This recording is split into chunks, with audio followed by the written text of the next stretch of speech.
What is the enzyme inhibitors? Enzyme inhibitors two types के आपको मिलेंगे, competitive inhibitor and non competitive inhibitor. Competitive inhibitors क्या है?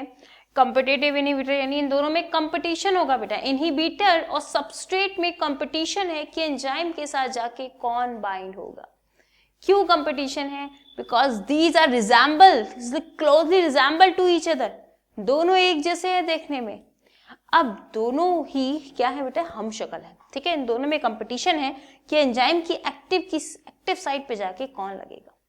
अगर इनहिबिटर एंजाइम के एक्टिव साइट पे जाके लग जाता है तो ये रिएक्शन को रोक देता है, रिएक्शन को नहीं होने देता, और जो प्रोडक्ट है हमारा वो नहीं बनेगा, ओके। एंड प्रोडक्ट में कन्वर्ट नहीं होता है inhibitor, but rate of reaction को स्लो कर देता है, ओके। जब तक ये एंजाइम के साथ इनहिबिटर बाइंड रहेगा तब तक सबस्ट्रेट बाइंड नहीं हो पाएगा और रेट ऑफ रिएक्शन हमारी वहीं पे रुक जाएगी। तो ये है एंजाइम इनहिबिटर्स। एंजाइम इनहिबिटर्स को हम कैसे रोक सकते हैं बेटा? सबस्ट्रेट की कंसंट्रेशन अगर ज्यादा हो, सबस्ट्रेट बहुत ज्यादा हो अगर रिएक्शन में, तो ये जो इनहिबिटर है ये कुछ नहीं कर पाएंगे, सबस्ट्रेट आके बाइंड हो जाएंगे एंजाइम के साथ और हमारी रिएक्शंस कंप्लीट हो जाएगी, ठीक है।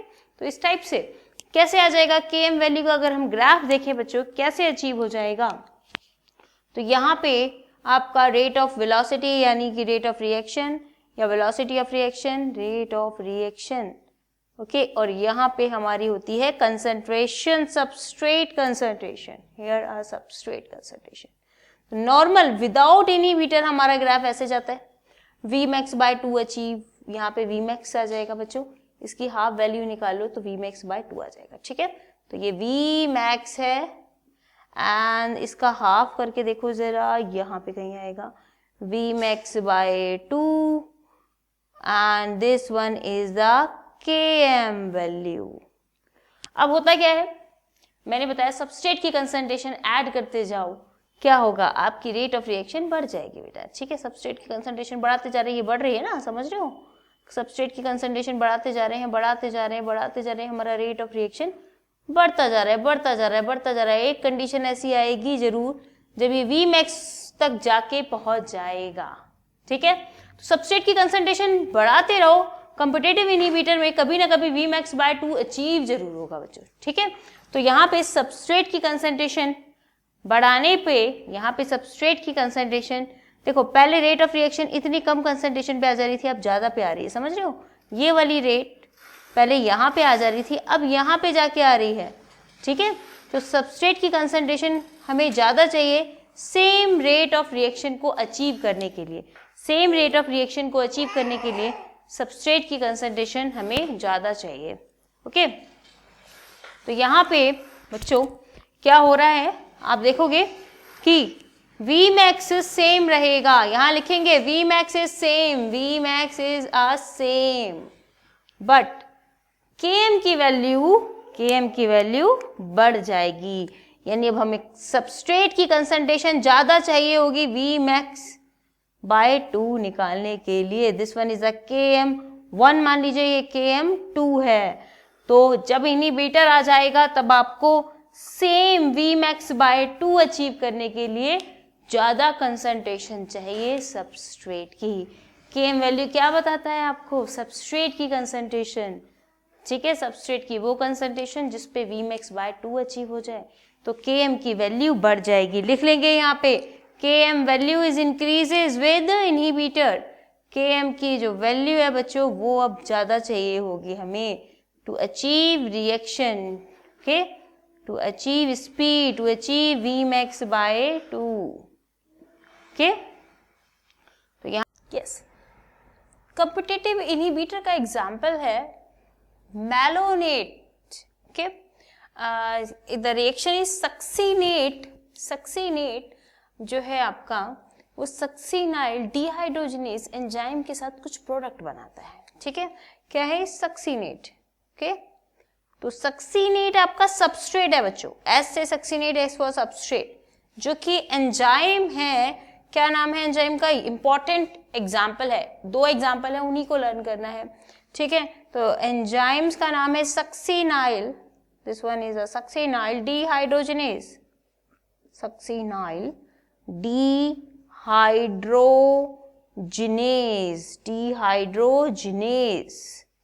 ओके, तो यहाँ पे सक्सीनाइल डिहाइड्रोजिनेज के साथ कौन बाइंड हो जाएगा? मैलोनेट। मैलोनेट और सक्सीनेट में क्या होता है? कंपटीशन होता है बेटा। तो मैलोनेट, जिसको मैलिक एसिड भी कह सकते हो, malonate is closely resemble with the succinate, और जाके सक्सीनाइल डिहाइड्रोजिनेज के साथ जाके बाइंड हो जाएगा और कोई प्रोडक्ट फॉर्म नहीं करेगा, रेट ऑफ रिएक्शन को कम करेगा।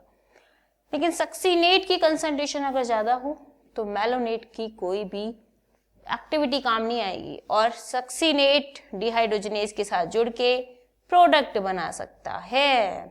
ठीक है, तो कॉम्पिटिटिव इनहिबिटर का एग्जांपल याद रखेंगे, सक्सीनेट और मैलोनेट क्लोजली रिजेंबल हैं। ठीक है, कौन जाके बाइंड होगा? सक्सीनाइल डिहाइड्रोजिनेज के साथ। ठीक है, चलो अब नेक्स्ट एक आपका है sulfa drug.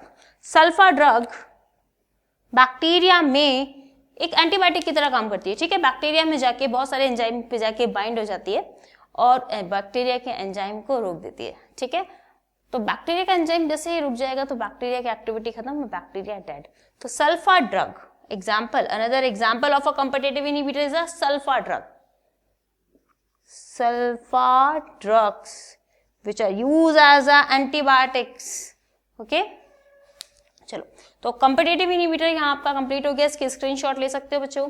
Non competitive inhibitors को देखेंगे। नॉन कॉम्पिटिटिव इनहिबिटर्स में क्या होता है कि आपका सेम नहीं है। ठीक है, आपके सबस्ट्रेट और इनहिबिटर सेम नहीं है, फिर भी कैसे बाइंड हो जाते हैं।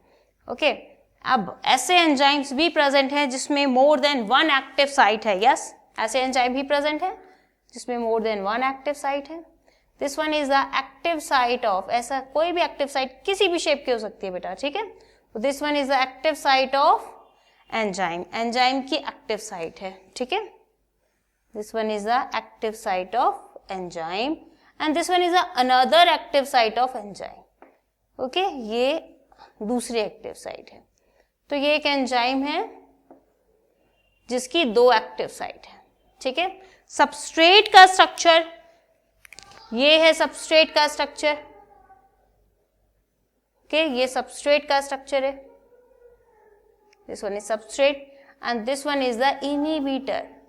ओके, अब सबस्ट्रेट जो है वो यहां पे जाके फिट होगा और अपना एक्शन प्रोड्यूस करेगा, लेकिन उससे पहले अगर इनहिबिटर यहां पर आ गया, inhibitor bind this active site, तो ये एक बहुत ही डेंजर काम करता है बेटा। Competitive inhibitor higher concentration of substrate से भी नहीं रोका जा सकता, बहुत ही डेंजर होता है। ये क्या करता है, ये यहां पर गया, अनदर एक्टिव साइट पे जाके बाइंड हो गया and the alter the shape of another substrate, दूसरी वाली जो आई मीन एंजाइम की एक्टिव साइट है उसका शेप ही अल्टर कर देता है।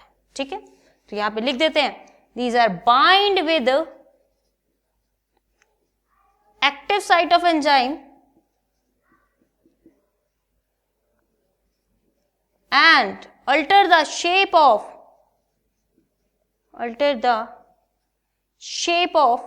Another active site. ओके, दूसरी एक्टिव साइट के शेप को ही चेंज कर देगा, अल्टर कर देगा। दैट्स वाई ये सबस्ट्रेट एंजाइम पे जाके अटैच ही नहीं हो पाएगा, क्योंकि इसने इसका शेप ही बदल दिया। ठीक है, तो जब तक ये इसके साथ जाके बाइंड रहेगा तब तक कोई रिएक्शन नहीं हो सकती। ओके, क्योंकि इसका शेप ही अल्टर हो गया है। This one is a non competitive inhibitor. ये बहुत ज्यादा डेंजर है बेटा।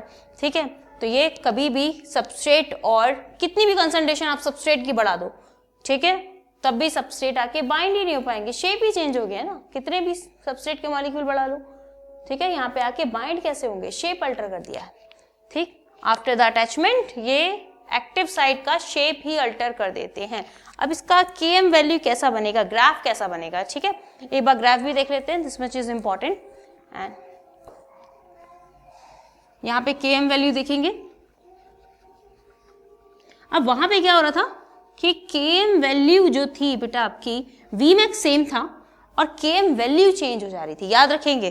कंपिटेटिव इनहिबिटर में हम कंसंट्रेशन अगर बढ़ा दें तो हम Vmax पे जाके अचीव कर सकते हैं, लेकिन यहाँ पे हम Vmax कभी भी अचीव नहीं कर पाएंगे बच्चों। ये है नॉर्मल जब कोई इनहिबिटर नहीं है, ठीक है।